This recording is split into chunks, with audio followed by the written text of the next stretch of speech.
एक पुलिस अधिकारी की कहानी है जिसे एक गलती के कारण कुछ समय के लिए निलंबित कर दिया गया था। उसके दिल में एक अपराध बोध है जिसे वह किसी को नहीं बताता।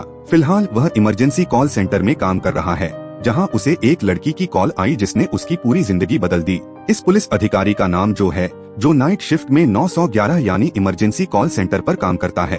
उसे निलंबित इसलिए किया गया क्योंकि ड्यूटी के दौरान उससे एक गलती हुई थी, जिसके चलते उस पर एक केस चल रहा है और वह जल्दी से जल्दी इससे मुक्त होना चाहता है। कोर्ट में उसकी आखिरी सुनवाई है। अगर वह बेगुनाह साबित होता है तो फिर से पुलिस अधिकारी की नौकरी कर सकता है। उसकी पत्नी ने भी उसकी इस गलती के कारण उसे छोड़ दिया है और उनकी एक बेटी है जिसे उसकी पत्नी अपने साथ ले गई है और वह उसे मिलने भी नहीं देती। इस समय उसकी जिंदगी काफी मुश्किल चल रही है। एक रिपोर्टर उसे बार बार कॉल करती है क्योंकि वह उसके बारे में जानना चाहती है, लेकिन वह उसे कुछ नहीं बताता क्योंकि वह अपने केस को दुनिया के सामने नहीं लाना चाहता। अब वह अपनी पत्नी को कॉल करता है ताकि बेटी से बात कर सके, लेकिन उसकी पत्नी कॉल नहीं उठाती, इसलिए वह अपने काम में लग जाता है। तभी उसे एक महिला एमिली की कॉल आती है, जिसका बात करने का तरीका काफी अजीब था। वह ऐसे बात कर रही थी जैसे वह उसका बेटा है। पहले तो उसे समझ नहीं आया, लेकिन फिर उसने इस बात को नजरअंदाज कर दिया क्योंकि वह इस तरह की कॉल का आदी हो चुका था। अक्सर लोग मजाक करने के लिए ऐसी कॉल कर देते थे। फिर जो ने एक बात नोटिस की कि महिला की आवाज से लग रहा था जैसे वह काफी दुखी है। वह फोन रखने ही वाला था कि उसने उससे पूछा कि क्या तुम्हें अगवा किया गया है, जिस पर एमिली ने हाँ में जवाब दिया। तब जो ने कहा, अच्छा मेरी बात सुनो, मैं तुमसे जो भी पूछूं उसका हाँ या ना में जवाब देना। उसने एमिली से कई सवाल पूछे जिससे उसे अंदाजा हुआ कि उसे किसी अपने ने ही अगवा किया है। अब उसे एमिली को बचाना है।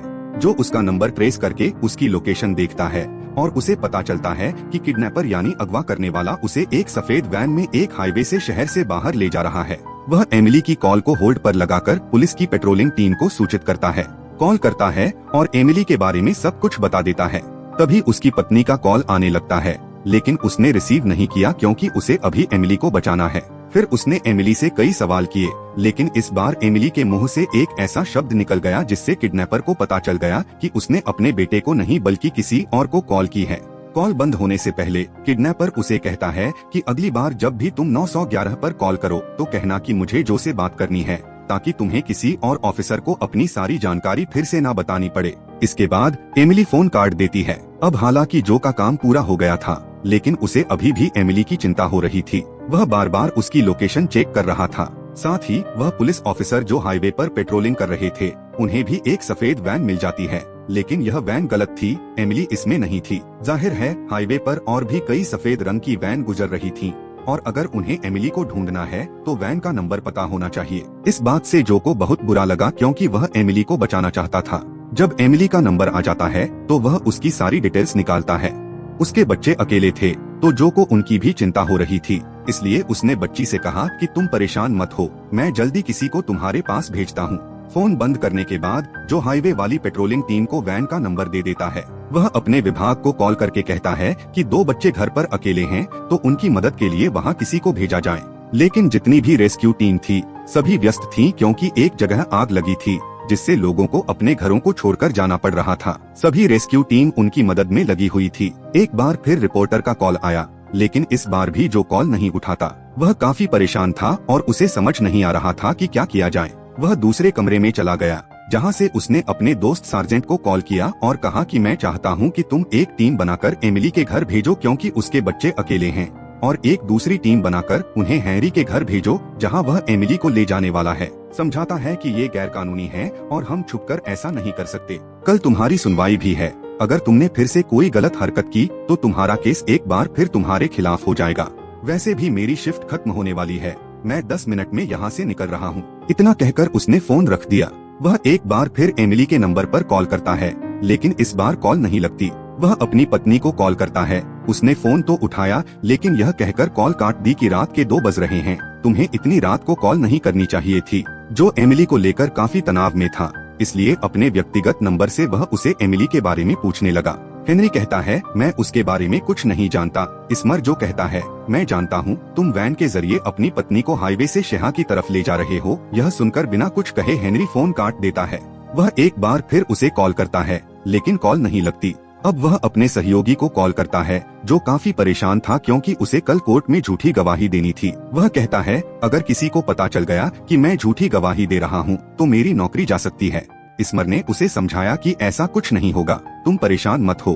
अब जो उसे एमिली के केस के बारे में सब कुछ बता देता है और कहता है कि मैं चाहता हूँ तुम एमिली के घर जाओ ताकि तुम्हें इस केस के बारे में और जानकारी मिल सके। तभी एक ऑफिसर आकर जो को बताती है कि आपके लिए एक छोटी बच्ची की कॉल है। वह समझ जाता है कि यह एमिली की बेटी है, इसलिए वह जल्दी से बात करता है। बच्ची बताती है कि घर के बाहर कोई है जो डोर बेल बजा रहा है। जो बताता है, हाँ बेटा, वो एक पुलिस टीम है जिसे मैंने भेजा है, तुम दरवाजा खोल दो। बच्ची ने ऐसा ही किया। तब पुलिस टीम अंदर आकर जो को बताती है कि बच्ची के कपड़ों पर खून लगा हुआ है, लेकिन यह उसका खून नहीं है बल्कि उसके भाई का है जो बहुत छोटा था। किसी ने चाकू से उस पर वार किया और बच्चे की मौत हो गई।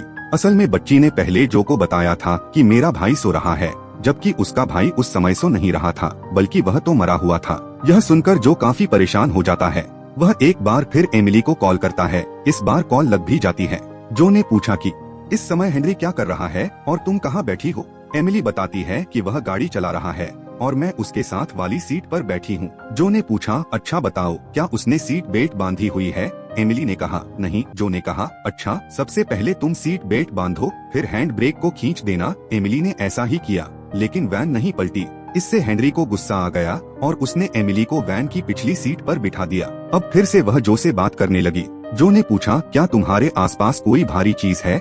एमिली ने बताया कि हाँ, यहाँ एक ईंट पड़ी हुई है। वह कहता है, जब भी हेनरी तुम्हारे करीब आए तो ईंट से उसके सिर पर वार करना, क्योंकि वह इसे पसंद करता है। एमिली कहती है, आखिर हेनरी इतना गुस्से में क्यों है। मैंने तो बस अपने बेटे के पेट से सामान निकाला था। इसके बाद वह चुप हो गई। जो को कुछ समझ नहीं आया और वह काफी हैरान रह गया। उसने एमिली से कहा, मुझे सारी बातें खुलकर बताओ। तब एमिली ने कहा, मेरा बेटा सुबह से रो रहा था, उसके पेट में दर्द हो रहा था। मुझे लगा कि उसके पेट में सामान है तो मैंने चाकू से उसका पेट काटकर सामान बाहर निकाल दिया। इसके बाद वह पूरी तरह से खामोश हो गई। अब यह सुनकर जो अपना सिर पकड़कर बैठ गया, क्योंकि उसे समझ आ गया था कि हेनरी का इसमें कोई दोष नहीं है। सारा कसूर तो एमिली का है, क्योंकि उसने अपने बेटे की जान ले ली और हेनरी उसे घर से इसलिए ले गया ताकि वह अपनी बेटी को भी न मारे। उधर जब हेनरी एमिली के पास आया तो उसने ईंट से उस पर हमला कर दिया। जाहिर है ऐसा करने के लिए उसे जो ने जो कहा था वह कर रही थी। वह भाग गई और यह सब जो फोन पर सुन रहा था। उसे अपनी गलती का एहसास हुआ कि मैंने ही उसे ऐसा करने के लिए कहा था। अब जो को उस दोस्त की कॉल आती है जिसे उसने एमिली के घर जाने को कहा था। वह जो को बताता है कि एमिली का मानसिक संतुलन ठीक नहीं है। पहले वह एक मानसिक अस्पताल में थी, लेकिन हेनरी के पास इतने पैसे नहीं थे कि वह उसका इलाज करवा सके, इसलिए वह उसे घर ले आया। अब जब बात हद से बढ़ गई है, यानी एमिली ने अपने बेटे की जान ले ली है, तो हेनरी उसे घर से दूर ले जा रहा है। अब तक जो को समझ आ गया था कि हेनरी उसे मानसिक अस्पताल ले जा रहा है, इसलिए वह हेनरी को कॉल करता है, जिसके सिर से खून बह रहा था, लेकिन उसे सिर्फ अपने बेटे की परवाह थी।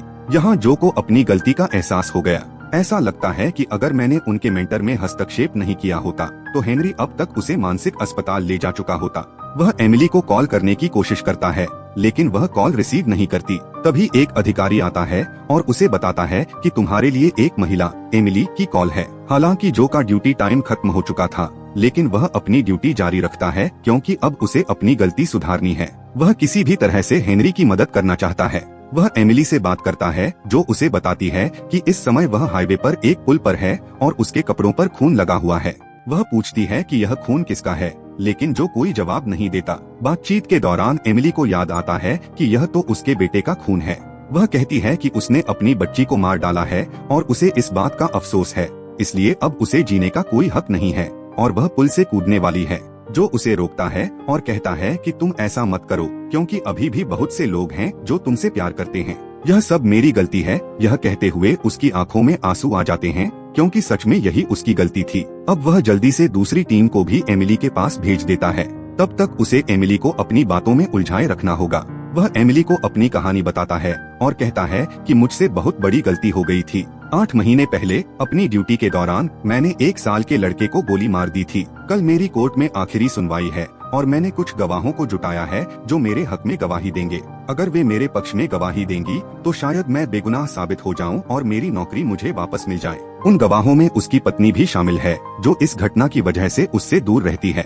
यही वजह है कि वह नहीं चाहती कि उनका बेटा जो से मिले या बात करे, क्योंकि जो ने उस बच्चे के साथ बहुत गलत किया था। भले ही वह ड्यूटी पर था, लेकिन उसे अपने गुस्से पर नियंत्रण रखना चाहिए था। एक तरह से एमिली और जो दोनों एक जैसे हैं, दोनों अपने दिमाग पर नियंत्रण नहीं रख पा रहे हैं। लेकिन जब एमिली को अपनी गलती का एहसास हुआ तो वह खुद को सजा देना चाहती है, जबकि इस मामले में जो बिल्कुल उलट है। हालांकि उसे पता है कि उसने गलत किया है, लेकिन वह खुद को बेगुनाह साबित करने के लिए झूठ का सहारा ले रहा है। यह सब बातें बताते हुए जो इमोशन हो गया, उसकी आंखों में आंसू थे और उसका मन भी थोड़ा हल्का हो गया था, क्योंकि 8 महीने में पहली बार उसने किसी को अपनी कहानी सुनाई थी। अब पुलिस की हैरान करने वाली आवाज सुनाई दी, क्योंकि पुलिस एमिली तक पहुंच गई थी। एमिली ने कहा, यहाँ तो पुलिस आ गई है, मैं उनके हाथों नहीं लगना चाहती, मैं पुल से कूद जाऊंगी। लेकिन जो फोन पर था, उसे बार बार अपनी गलती का पछतावा हो रहा था। उसने कई बार एमिली को कॉल किया, फिर जब इस बार पुलिस फोन उठाती है तो वे बताते हैं कि एमिली पुल से कूदने वाली थी, लेकिन हमने उसे पहले ही पकड़ लिया। यह सुनकर जो को थोड़ी तसल्ली हो जाती है। साथ ही उसे यह बताया गया कि खुशकिस्मती से एमिली का बेटा भी जिंदा है, हालांकि वह काफी जख्मी है, लेकिन उसे आईसीयू में रखा गया है। यह सुनकर जो को अच्छा महसूस हुआ कि आज उसकी वजह से 2 लोगों की जान बच गई है। साथ ही उसे इस बात का एहसास हुआ कि अगर उसने इस परिवार के साथ अच्छा किया तो उस परिवार के साथ उसने गलत किया था, जिस लड़के को उसने 8 महीने पहले मारा था। एक तरह से उसने उनकी जिंदगी बर्बाद कर दी थी। जो को अब अपनी गलतियों का एहसास होता है, इसलिए वह अपनी कॉलिग को कॉल करके कहता है कि कल तुम मेरे हक में झूठी गवाही मत देना, जो कुछ भी हुआ था उसे सच बताना। उसकी कॉलिग कहती है, तुम जानते हो ना, अगर मैंने ऐसा किया तो तुम्हारी नौकरी वापस नहीं मिलेगी, तुम्हें जेल भी हो सकती है। जो कहता है, मुझे इस बात से कोई फर्क नहीं पड़ता। इसके बाद वह सभी गवाहों को कॉल करके कहता है कि किसी को भी झूठी गवाही देने की जरूरत नहीं है। साथ ही वह उस रिपोर्टर को भी कॉल करता है, जो बार बार जो को कॉल कर रही थी उसकी कहानी जानने के लिए, और आज वह उसे सब कुछ सच सच बता देता है। अगले दिन जब कोर्ट में उसकी सुनवाई होती है तो जाहिर है फैसला उसके खिलाफ आता है।